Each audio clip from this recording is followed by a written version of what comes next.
El relato de la transfiguración del Señor guarda muchos secretos y luces para quienes anhelan ver el rostro glorioso del Señor y fortalecer la fe en los momentos de prueba. En los episodios anteriores hemos estado leyendo de a pocos la versión de San Mateo sobre ese acontecimiento y analizando versículo a versículo la riqueza del mensaje que nos transmite. Recordemos que Pedro, Santiago y Juan habían visto la gloria de Cristo, que se transfiguró ante ellos, y también la gloria de los dos hombres que aparecieron y conversaron con Jesús, Moisés y Elías. Prepara tu Biblia, abriendo el capítulo 17 del Evangelio de San Mateo. Hoy trataremos de avanzar un poco más leyendo el versículo 4, para profundizar en el servicio a la palabra de Dios. Yo soy Ricardo Braz y te doy la bienvenida a más un episodio de la Cuaresma con la Biblia.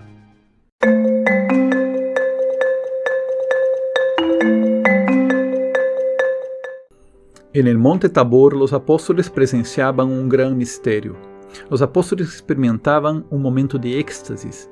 En aquellos breves momentos, ellos fueron espiritualmente arrebatados de este mundo pasajero, para experimentar la gloria mística del Mesías. Experimentaron de forma intensa la presencia de Dios, eso que los judíos llamaban la Shekinah, y gozaron de una profunda consolación espiritual.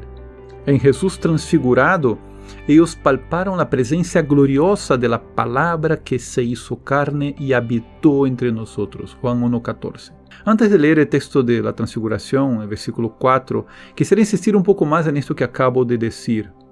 Lo repito, en Jesús transfigurado, los discípulos palparon la presencia gloriosa de la palabra que se hizo carne y habitó entre nosotros. ¿Y qué quiero subrayar de ese pasaje de Juan 1:14? Quiero fijarme en un importante detalle literario. Cuando Juan dice que la palabra habitó entre nosotros, utiliza el verbo griego skenu, que se traduce como habitar, pero en el contexto literario de pensamiento de Juan, skenu tiene sentido de acampar, de poner su tienda. Eso lo vemos en el libro del Apocalipsis. Acá dejo las citas. Y eso nos hace pensar en el antiguo pacto, cuando Dios manifestaba su presencia en la nube sobre la tienda, la morada, de un modo invisible y temible.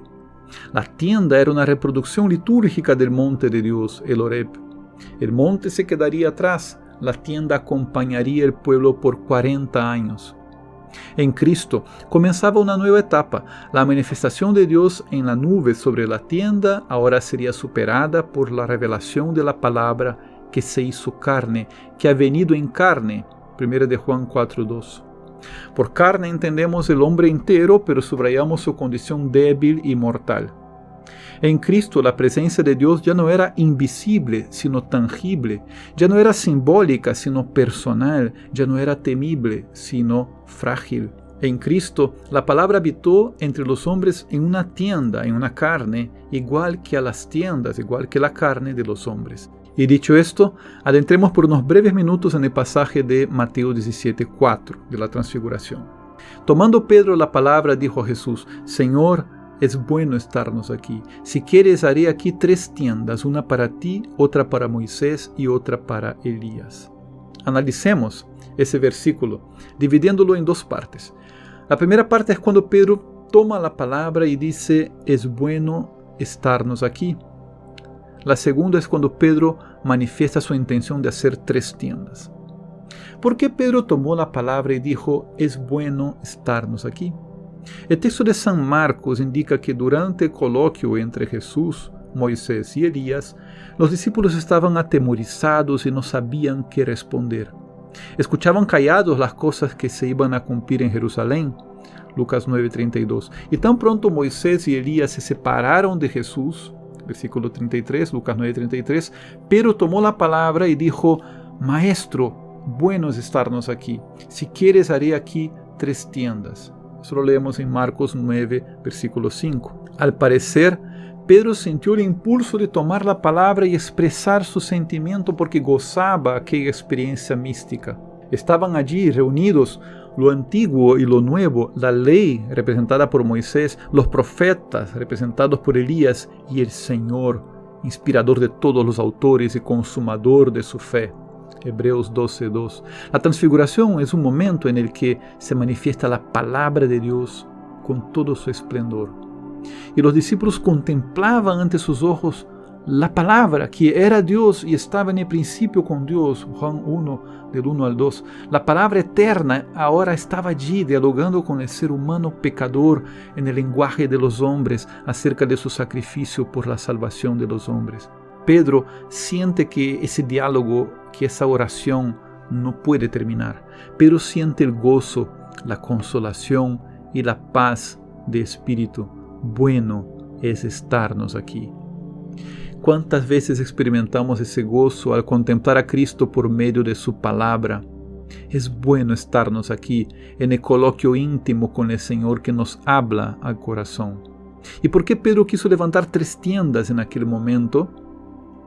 Veamos bien el simbolismo que tienen esas tiendas.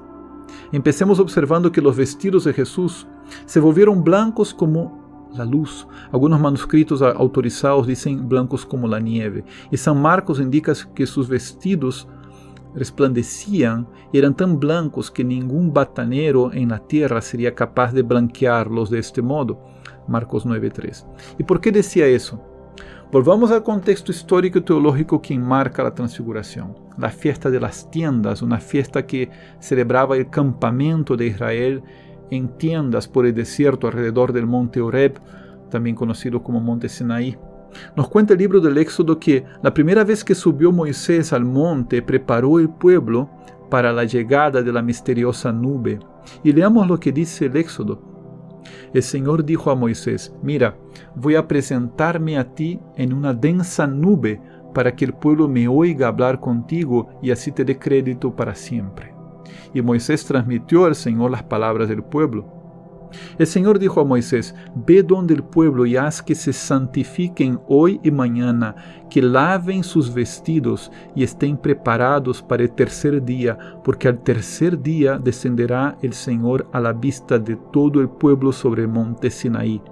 Éxodo 19, del 9 al 11. Bajó pues Moisés del monte a donde estaba el pueblo y ellos lavaron sus vestidos. Éxodo 19, 14. Es decir, que para recibir la presencia del Señor, el pueblo debería prepararse, mantener una pureza interior y exterior simbolizada en las túnicas lavadas. Y cuando San Marcos menciona que los vestidos de Jesús eran tan blancos que ningún batanero en la tierra sería capaz de blanquearlos de ese modo, ¿acaso no estaría haciendo una referencia a aquella total pureza de Cristo, incomparable con cualquier pureza humanamente alcanzable? La pureza de Jesús supera cualquier pureza humana y resplandece luminosa en su gloria. Jesús quiere que los hombres vuelvan a contemplar la gloria de su pureza. Por esa razón anuncia que son felices los puros de corazón, porque verán a Dios. Mateo 5:8. Pero ¿quién puede subir al monte del Señor? ¿Quién puede estar en su lugar santo?, pregunta el salmista. En el monte santo ahora están Pedro, Santiago y Juan. Por lo tanto, tienen ellos las manos limpias y el corazón puro. Salmo 24, del 3 al 4. En el monte los discípulos ven a Dios. Existe una profunda relación entre la visión de Dios, la pureza y la luz. La lámpara de tu cuerpo es el ojo. Si tu ojo está sano, todo tu cuerpo está luminoso. Pero si tu ojo está malo, todo tu cuerpo está a oscuras. Mateo 6, del 22 al 23. Los discípulos ahora ven la gloria de Dios. ¿Por qué? Porque han sido purificados por la palabra que habita entre ellos.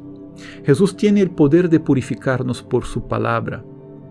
Vosotros estáis ya limpios gracias a la palabra que os he anunciado. Juan 15, 3. En ese contexto, Pedro se siente en confianza para proponer la idea de levantar 3 tiendas, una para Jesús, una para Moisés y una para Elías. Pero, habiendo sido purificados, los discípulos ahora también son luz y deben hacer que su luz brille delante de los hombres para que vean sus buenas obras y glorifiquen al Padre que está en los cielos. Mateo 5:16. Tomemos en cuenta algo más acerca de las vestiduras blancas. El tema de las vestiduras es característico del sacerdocio de Israel. ¿Acaso Marcos no estaría haciendo referencia al sacerdocio de Cristo, superior a todo sacerdocio humano? Jesús fue probado en todo como nosotros. Hebreo 4:15. En otras palabras, podemos decir que tenemos ante el Padre un sumo sacerdote capaz de compadecerse de los hombres, como vimos en el episodio acerca del sufrimiento. Fue probado en todo como nosotros, pero sin haber pecado. Tenemos un sacerdote que ofreció un culto agradable a Dios desde su tienda en la tierra, la misma tienda de los hijos de Adán, hechos de polvo, y que al transformar esa tienda mortal en morada eterna, ahora capacita a los hijos de Adán para que puedan ofrecer un culto agradable al Padre como hombres celestiales, hechos a imagen de su cuerpo espiritual. En ese sentido, Pedro se descubre capacitado para levantar las tiendas. En medio de su sueño, de su temor, de su inseguridad, Pedro entiende que ha sido invitado a dialogar en lo más íntimo de la oración del Hijo. Pedro entiende que la palabra lo ha purificado. Pedro vislumbra en la pasión de Cristo el poder de su sangre purificadora. Vislumbra algo semejante a lo que también Juan descubriría después de la gran tribulación y luego transmitiría en el libro del Apocalipsis. Esos que están vestidos con vestiduras blancas, ¿quiénes son y de dónde han venido? Yo le respondí, Señor mío, tú lo sabrás. Y me respondió, esos son los que vienen de la gran tribulación. Han lavado sus vestiduras y las han blanqueado con la sangre del Cordero. Por eso están delante del trono de Dios dándole culto día y noche en su santuario. Y el que está sentado en el trono extenderá su tienda sobre ellos. Apocalipsis 7, del 13 al 15. San Pedro vislumbra el misterio de la purificación por la palabra, por el agua y por la sangre de Cristo.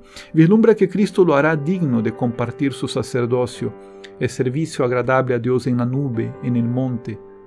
Por eso manifiesta su gozo y deseo de que aquel momento no se acabe. Bueno es estarnos aquí. Por eso manifiesta que lo antiguo no debe pasar. Moisés y Elías se tienen que quedar. Puedo hacer aquí 3 tiendas. San Pedro está dispuesto a ser un servidor de la palabra, de la ley, de los profetas y del Evangelio. San Pedro está dispuesto a servir al cuerpo de Cristo, a la tienda sagrada donde la sangre del Cordero de Dios purifica y lava las vestiduras de los hombres que creen y esperan en Él. Que en esta cuaresma podamos ingresar a la oración de Cristo, la palabra viva. Que la palabra nos purifique y transforme nuestra tienda pasajera en una tienda santa, desde la cual servimos también a la palabra. Que sirvamos a la ley y a los profetas desde el Evangelio.